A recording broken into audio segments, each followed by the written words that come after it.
Happy Wednesday, my loves. We are back at it for another book and breakfast. This month, we're talking all things historical romance and giving y'all some decadent ass food. So let's just hop right into it, okay? This month, we are making Blackberry and Brie Montecristo sandwiches with crispy pub potatoes. So let's go ahead and start with the potatoes. I am just going ahead and getting all of my potatoes prepped. I am just skinning them. I'm going to cut them in halves. I got the golden potatoes from Trader Joe's, so they come in like the perfect bite size. I already have my pot of water salted and on to boil, so we're just going to skin those and cut those up. And of course, while we're working, we got to talk about some books. Let's talk about some upcoming releases because so many good things are coming out. I actually can't even fit them all into this voiceover. First things first, I don't know if y'all knew this. A lot of us didn't know this. But we have another new from Viano Onyomo. If you guys know me, you know I adore Sweet Vengeance by Viano Onyomo. This is one of my favorite monster romances of all time. Now we have Sweet Surrender that is out. It came out, I think, like back in May. Didn't hear anything about it. So I'm telling you guys, it is MM. I'm super excited to get into it. I already have it on its way to my house. And then some reading for a good cause. The Love Archives anthology is coming out on August 1st. All of the proceeds are going to families in support of Palestine, helping them relocate. So if you have been looking for a cause that you can easily chip in on, this is going to be great. There's over 100 authors featured in this anthology. It will be available on ebook and in paperback format. Harley LaRue is one of the authors in this. So I'm just letting y'all know. I'm going to be getting mine. You should get yours. It's for an amazing cause. Okay? Alright, so I let those boil until they are fork tender. And then I kind of like toss them after I drain the water. I toss them around in the pan, well, in the pot. And then I put them out on my sheet tray while I get my butter ready. You can also do this on the sheet tray in the oven, but I prefer to just do it separately. You're going to melt down a full stick of butter. I know it seems like a lot, but it's a lot of potatoes, y'all. Okay, and we want these crispy. We're going to add 2 cloves of smashed garlic, and then we're also going to add whatever seasonings you like. I like to add quite a bit of seasoning in mine, but you don't have to. I do a little bit of black pepper. I didn't add any additional salt because this butter from Trader Joe's was actually quite salty. And then I do onion powder, garlic powder, as well as some smoked paprika. It makes the best flavor for these potatoes. And I just like to let this butter simmer so it can just soak up all of the flavors from the garlic as well as the other seasonings that I added. And once that is finished simmering, you are just going to take out the garlic. I mean, you can leave it in if you want to, but you're going to take out the garlic and you're going to pour it over your potatoes.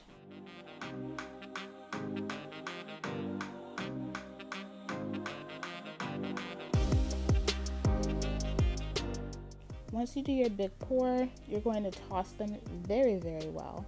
And I like to go ahead and put them into my air fryer. What I like to do is I like to cook them in sections, right? So I will put them in for about 30 minutes. Don't remember what the settings are, but I do show them in the clip coming up. So I put them in for about 30 minutes, and then I go back and check them, I flip them, and then I put them in for another 30 minutes. And while they cook, we read. Right now I'm reading In Unconditional Freedom by Alyssa Cole. We'll talk more about that later. Let's talk about some more upcoming releases. We have Candy Shop from Kenya Gore Bell. This is book 5 in the Blood Legacy series. It is a Rivals to Lovers. We have our Sheriff Ulysses and our resident baker and alcoholic Candy. Look, I'm so ready for this and so hyped to get into this. The art came into my mailbox this weekend, so y'all already know what I'm about to do. All right, let's get our Montecristo sandwiches together. So Montecristo is kind of like a French toast like bread. So you're dipping it, and then you're basically making a sandwich out of the French toast. So I'm adding 3 eggs as well as some half and half.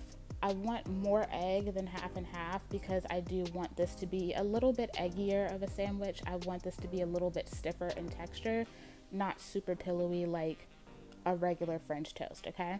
So you're gonna go ahead, get your brioche. You're also going to need some blackberry jam, ham of your choosing, um, and you're just gonna go ahead and prep all of that before you get anything going, and add some butter to your pan.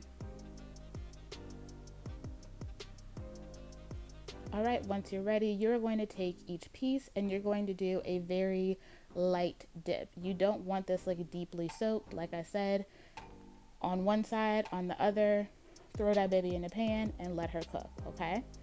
While I have those going on that first side, I'm going to go ahead and prepare my brie. I like to take the rind off of that back end because I just find that it doesn't really work well in the sandwich. And then I'm just going to cut it into slices. Slice up however much you need depending on how many people you are feeding. Today it's just me and my mama, but we like it cheesy. The cheesier the better, okay? We don't eat like this every day, so when we go in, we go in. All right, so you're going to go ahead and get ready to flip these. Once you have these flipped, you are going to start building your sandwich, okay? So we're going to take some of our ham, we're going to lay that down as much as you like. If you like a meatier sandwich, then add more ham. I did about 3 slices, okay? I'm also adding a little bit more butter to the bottom of my pan because it was looking a little sus, okay? And then we're going to go ahead and layer our brie on top of the ham. And then I'm going to take some dollops of our blackberry jam and I'm going to spread that on the other side of the bread.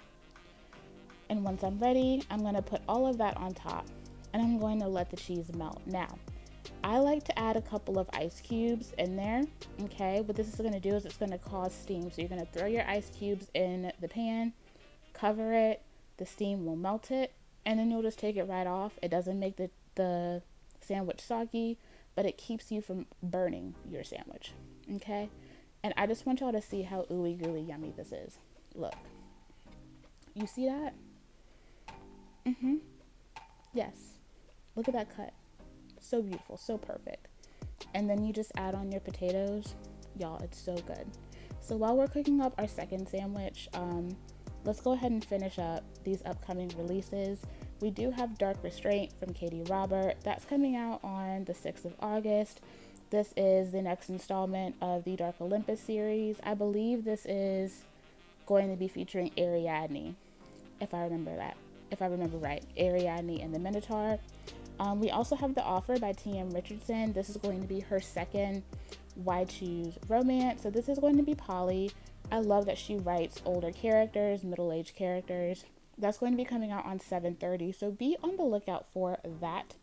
We also have Cross the Line by Simone Saltani. This is going to be coming out on the 23rd, so check for this next week. I'm really excited about this baby because it is going to be an F1 racing brother's best friend romance. It looks so cute and fluffy. I can't wait to get into it. And y'all, just look at that sandwich. It looks so good. It was so good. I want to make another one right now. I also have A Lethal Lady by Nikesa Afia. This is the 3rd book in the Harlem Renaissance mystery series. It's coming out on 7/30. I have an arc of it. I'm finishing up book 2, Harlem Sunset. Can't wait to get into book 3.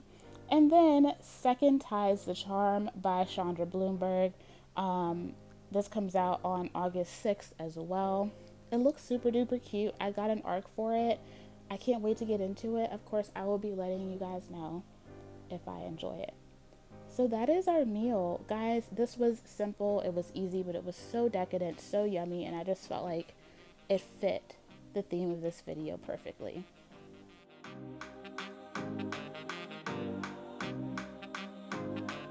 Alright guys, I hope that you enjoyed the cooking portion of this video. Listen, your girl,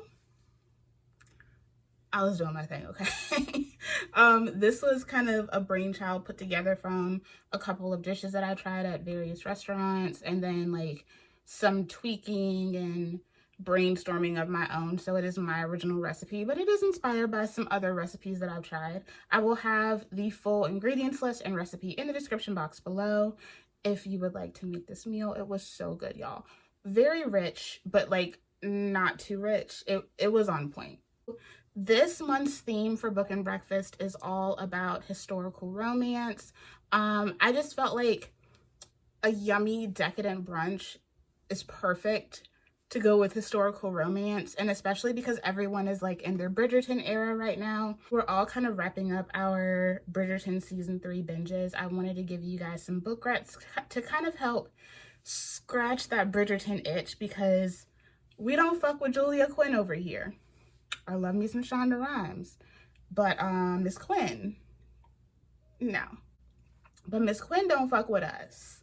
So I wanted to give you guys some diverse recommendations if you love historical romance. Now, before I get into all of my recs, we have to give a big nod, but Miss Beverly Jenkins. I have a few of her books on Libby that I am going to be listening to this month. I will have them on the screen right here. Beverly Jenkins is a historical romance legend. I bet if you looked around your mama's, your auntie's, your granny's house, they probably have some Beverly Jenkins somewhere. I have been wanting to get into my Beverly Jenkins era, and I was like, you know what, that's what we're gonna do. So in the spirit of this video, that's going to be part of my TBR for July. If you are interested in the rest of my TBR, make sure you watch my upcoming June wrap-up and TBR, because that is going to have everything that I will be reading. But let's go ahead and get into all the things I've read so far that I absolutely 100% stan. First, let's talk about the series that I was working on during this vlog. I'm about 50% of the way through. We'll be finishing it up this weekend. I'm working on An Unconditional Freedom, which is absolutely stellar. This is absolutely phenomenal. I picked this up in my library. I picked this up because I absolutely adored the previous book that I read in the series called A Hope Divided. I will put the picture of the cover right here on the screen for you. So A Hope Divided is about a young Black woman living in the South. She is the daughter of a root woman, and at the time what she did not know was that she was also the daughter of a slave owner. And she is young.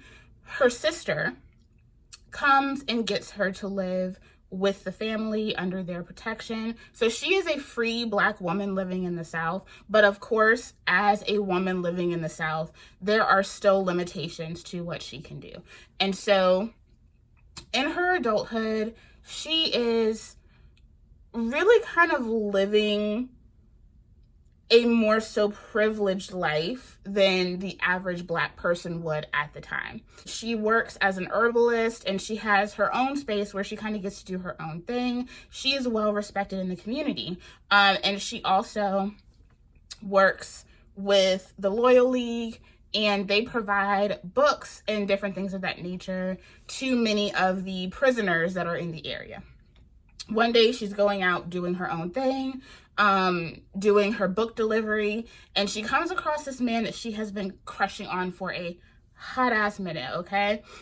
He is a former Union soldier who has been caught and jailed. He actually was basically the enforcer for the Union Army. So he has a lot of enemies, okay? Things really start to change for her, because not only is she having feelings for this man that she knows that she can't really be with, but her brother comes back in town. And her brother doesn't just come back in town.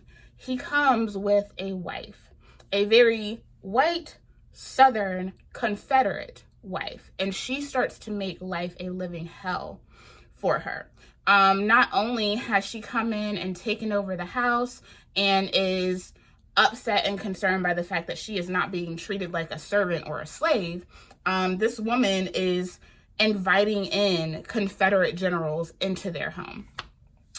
Things get tight for our brother in arms over here, and he goes on the run. They plan an escape. He goes on the run. and it does not fare well for him. So the Loyal League ends up giving him an out, and she ends up hiding him in her room in the attic. And eventually they have to escape together. So they are very two unlikely individuals to find each other and be with each other, but it is really, really good. I tend not to like reading stories around this period. It can be very jarring sometimes, but I love the way Alyssa Cole writes. I have recommended Alyssa Cole before. I love her thriller, When No One Is Watching, and she has some other really great romances too. Is it How to Catch a Queen? There's a whole series for that. So I really enjoy her writing. I really love the way she approaches these relationships between characters that really shouldn't fit but somehow do. And that is no different in this one right here. In this book, we are looking at Daniel and Jana. Daniel is a free Black man who has had some serious trials and tribulations.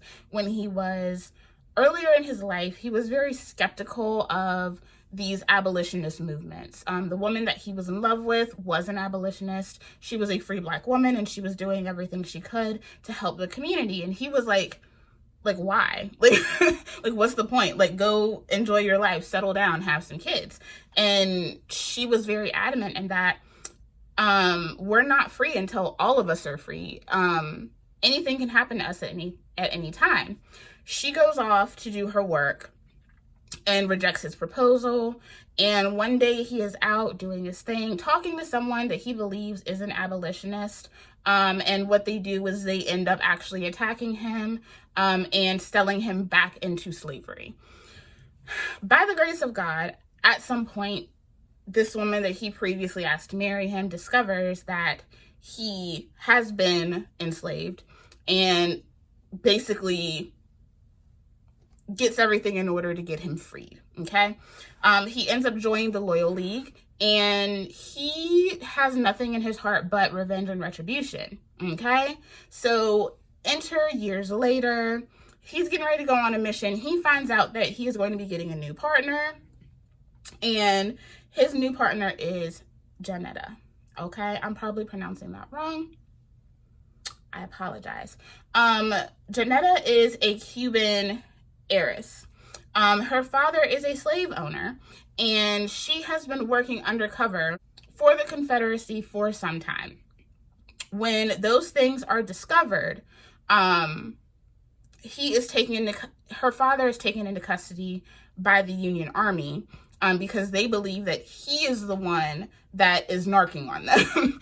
But it's been her the entire time because she has been trying to attract the attentions of a man who does not and will never want her. Okay? She done kind of forgot that she brown too, right? Her mom was a slave, ended up moving up to the master's wife. So she has some very unsavory expectations for how life should be. And so she has gone on this mission to get inside information on the Loyal League for this man that is actively using her for her body and whatever information that she can score. While she is on this mission, she meets Daniel, and her entire worldview changes. She sees the evidence of the things that are happening to these people, and she really starts to realize how much she has looked away and how much her mother forced her to be blinded to in order for her to survive in the world that she is surviving in right now. This has been really, really good. Janetta is a very frustrating character though, so just be aware of that. They're both very frustrating characters because Daniel is now very jaded. He is very colored by the things that happened to him, and he is like doomsday on wheels, existential crisis to the max. And Janetta is very naive. She's smart, but she's still very naive about the world.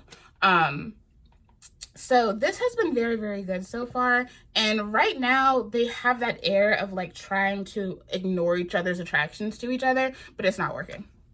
It's not working at all. He already trying to see some ankle, okay? I need to read An Extraordinary Union because I'm pretty sure the FMC in that book is the one that got him out of slavery. I'm pretty sure. So I think you know, start at the beginning. Don't be like me and start with book 2. Next one. If you want the Bridgerton vibes all the way, like you want straight up Bridgerton energy, but with Black folks, you need to get into the Dubelle series by J.J. McAvoy. I have book 2 and 3 on the way. Book 2 is about Verity, which is the Duke's sister, and then Heather is book 3. Heather is Aphrodite's younger sister. Y'all, this book was everything. I actually picked up a hard copy because I read this on Libby first and I wanted to have all the books in my collection. So this series follows the Dubelles. They are a Black family living in England. And when we are introduced to Aphrodite, she is going through it. She is what Bridgerton would call the diamond of the season, but her star dimmed when she was up to be put out into society. She thought that Evander, her mans, the Duke, was going to take her hand. But when it came time for the proposal, he was nowhere to be found. He left our girl hanging. He stood her up. And that was a huge embarrassment for Aphrodite. So in the coming months, she goes off to Paris. She's kind of doing her own thing, and just trying to regroup after everything that has happened, because Evander isn't just someone that she thought was going to just propose to her just because. They grew up together. They were always very close to each other. They've always had feelings for each other, and so she never imagined her life without him. She always thought that was going to be her husband, and that was what he almost always promised to her. So when she returns, it's time for her to go back out into society. Even though it stings, she needs to find a husband, okay? So she is looking, and she has, even though she's been embarrassed in society, the callers are calling. But Evander ain't giving up his lady, okay? Because nobody knows just how dark Evander's life has been. Aphrodite does not know that Evander did not stand her up. He was kept from being able to actually go and propose to her because of the things that are going on with his new stepmother. This had a darker edge to it than I thought it would, because the story of Evander and his family, they're dark subject matter, okay? Things get really, really dicey, okay? But this was so good. Evander is just so deeply down bad for Aphrodite. Like, I adore these two. Cannot wait to go ahead and get into book 2 and book 3. Phenomenal book, phenomenal characters. I am intrigued by everyone in the family, from the mom to the dad to the kids and everybody else in between. Yeah, if you love the Bridgerton vibes, you want something that gives Bridgerton, but you don't want to read that lady, right here. One that I do not have in my possession, Carolina Herrera, A Caribbean Heiress in Paris. Y'all, if you are wanting the perfect combination of historical romance vibes and like the spiciest spice ever, like Aphrodite and the Duke is steamy. That is steamy.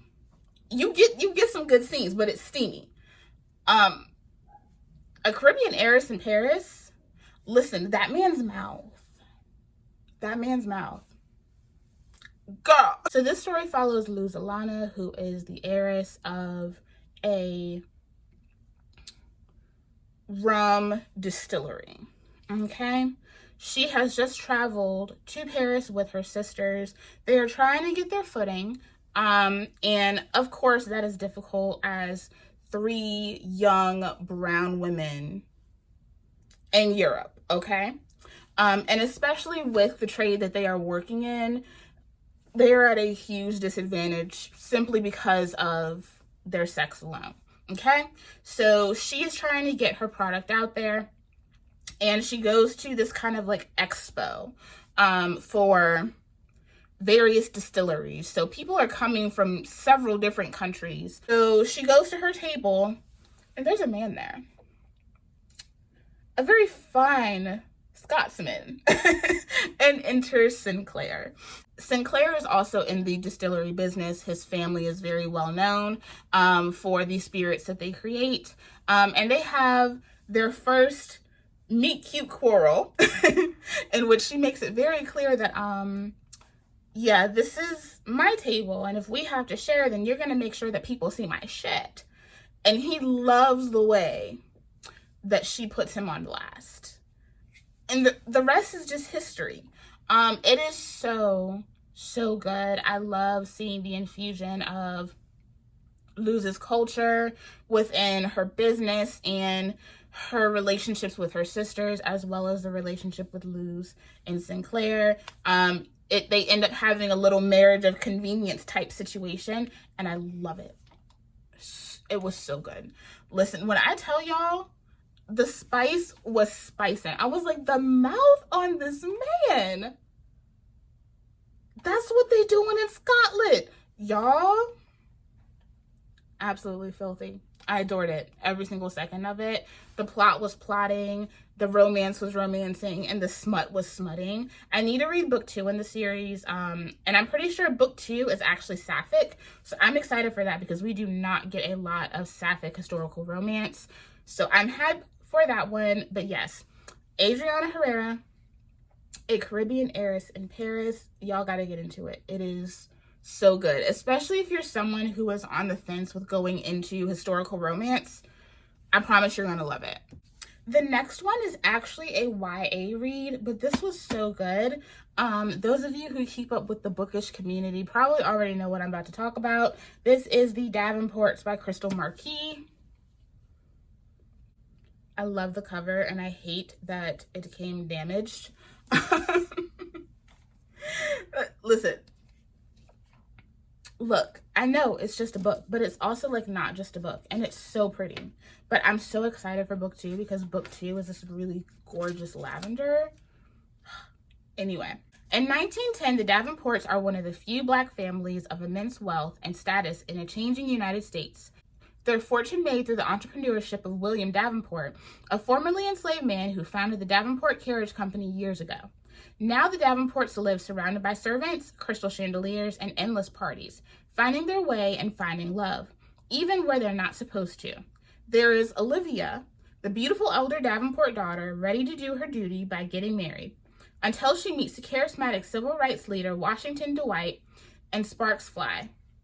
The younger daughter, Helen, is more interested in fixing cars than falling in love, unless it's with her sister's suitor. Listen, y'all. Amy Rose, the childhood friend turned maid to the Davenport sisters, dreams of opening her own business and marrying the one man she can never be with, Olivia and Helen's brother, John. But Olivia's best friend, Ruby, also has her sights set on John Davenport, though she can't seem to keep his interest, until a family pressure has her scheming to win his heart, just as someone else wins hers. The first book in a breathless new series, The Davenports offers a glimpse into a period of African-American history often overlooked, while delivering a totally escapist, swoon-worthy read. Inspired by the real-life story of C.R. Patterson and his family, it's the tale of 4 determined and passionate young Black women discovering the courage to steer their own path in life and love. Y'all, this is such a vibe, and I will be honest, I ended up picking this up because I had it on Libby. I got like 50% through it, and then I lost my hold. And the wait is just too long, so I bought it. But I can't wait to get back into it, y'all. This was messy. It was a vibe, though. It is a lot because it's not like a lot of other historical romances that are focused or centered on one family, because most of them, each person kind of gets their own book, right? But because so many of the plot points in the book cross between the sisters and the friends, you kind of need to have everybody's perspective in one book. So it can get a little muddy with some of the POVs, but this was such a vibe.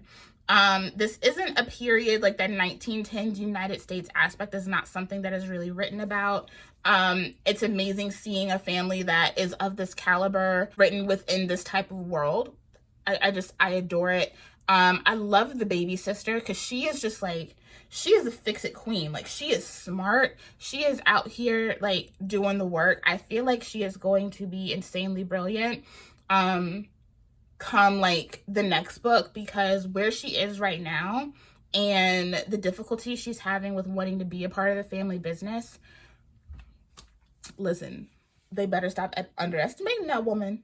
I'm just saying, this is such a vibe, and it definitely is a form of escapism. You do have to deal with the obvious issues of race during this time period, but it doesn't focus on it so much that it becomes jarring. And I think for some people, that is why they do kind of linger away from historical romance. You get those realistic aspects of it while also getting to enjoy that fantastical quality of reading about a very, very well-off Black family, you know?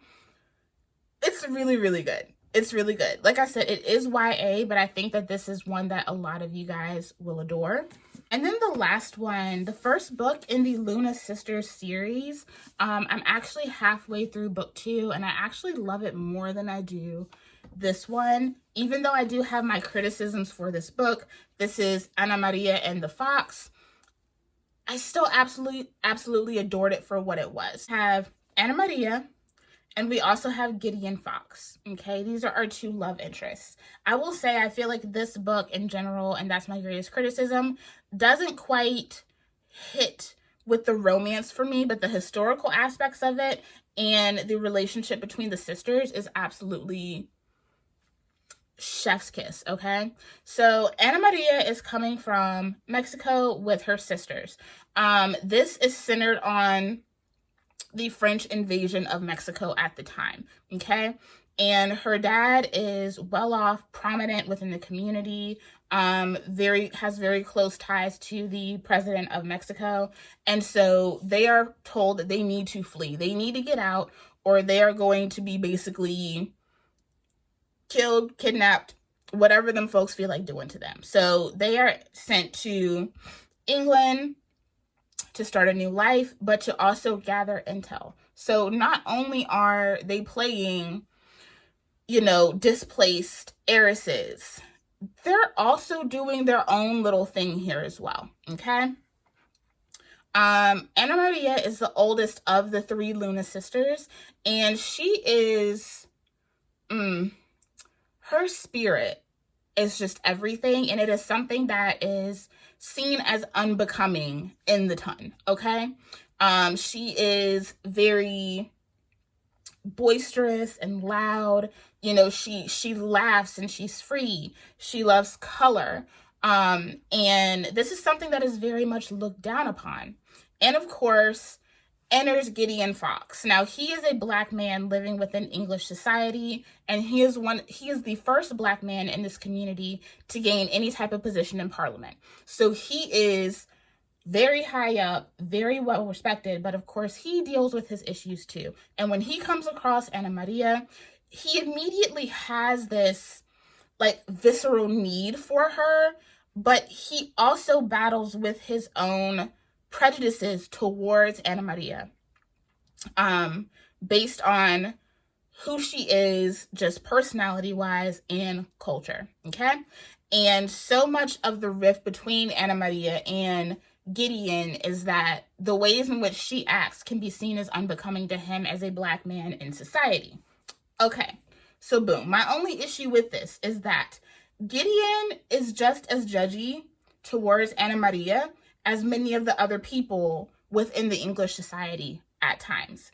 My only thing for a romance is that I feel like the man needs to be down bad for her. Like, he needs to, assumptions go out the window. You know what I'm saying? And I didn't really get that with him. And you understand why, because it is a complicated dynamic. It's not something that is very simple. At the same token, his inner monologues still reflect his judgments and misgiving for her behavior, which really isn't a behavior problem. She's just different. She's just culturally different. And so the outward is giving that at times. But I also was not a fan of how a lot of times the inner dialogue from Gideon was giving that at times. Putting that aside, because we do eventually have a marriage of convenience that takes place with this book, and we do eventually get to see things blossom between Anna Maria and Gideon, but I feel like this book was more so about the familial aspects between the Luna sisters, as well as the things that were going on around them in society. I think that this was more of a think piece on the culture of the time, as well as the culture between the sisters, because we have a lot of breakdown between the sisters, and we see them really working through their issues with how they were treated. There was a lot of just colorism, texturism, all those things that were ingrained within these three women, and it definitely permeated the way that they treated each other, especially considering that because of Anna Maria's features, she was often favored. And so we see a lot of building between Anna Maria and her two sisters. That, for me, is what this story is about, way more than the romance. We don't really get any true romance until the very end of the book. Like, we don't get a lot of pining. We don't get this like heated tension between them for most of the book. We get most of that at the end, when we end up needing that marriage of convenience, because Anna Maria is engaged. Like, she's already promised to somebody, but of course she's in another country, right? What are we going to do about it? So eventually she needs somebody to marry her. And because obviously her engagement is well known at the time, she's not going to be walking around giving lingering touches and looks at this man. So there's not a lot of romance throughout the entirety of the book, but I think that this book was still really great to me because of the cultural and familial aspects of it. Now I'm working on, I think it's Isabel and the Rogue. I received an arc of that, and it's been so good so far. That one is very much romance throughout, because we're dealing with Isabel, who is, I don't think she's the baby. I think she's the middle sister. But she has been working undercover, trying to get information on the French. And Gideon's best friend is kind of in and out with her. They end up in a situation where they need to be living with him for some time in the first book. And so that's how they really get to know one another. And they drive each other absolutely crazy. But they definitely have feelings for each other that they don't want to acknowledge. And I love watching that unravel. That's my favorite thing, when you have two love interests who really like want to act like they hate each other, and then they start to realize that they don't hate each other. So I'm loving Isabel and the Rogue. But if you want something that really is like, it really homes in on the things happening during the time period while also homing in on culture and family dynamics, I think that you will absolutely adore this book. All right, guys, that is it for this installment of Book and Breakfast. I hope you guys enjoyed it. I have had so much fun working on recipes and coming up with themes for these videos. So you guys let me know if you kind of like the way that I'm doing this, really kind of giving you guys more so of a themed Book and Breakfast approach. Especially now that I have a book channel, I have to remind myself I can do full-on like book wrap-ups and things like that. I don't have to stuff everything into one video. So you guys let me know, have you read any of these recommendations? And which do you think you might want to go ahead and start putting on your TBR? Again, all pertinent information, including all the books that are mentioned in this video, will be in the description box. The full ingredients list and instructions will be down in the description box as well for this month's meal. So I hope you guys enjoyed it. And of course, let me know if you try out the recipe, okay? I love you guys. Make sure you pop up, because we are going to be doing my June reading wrap up and July TBR next. I love you guys.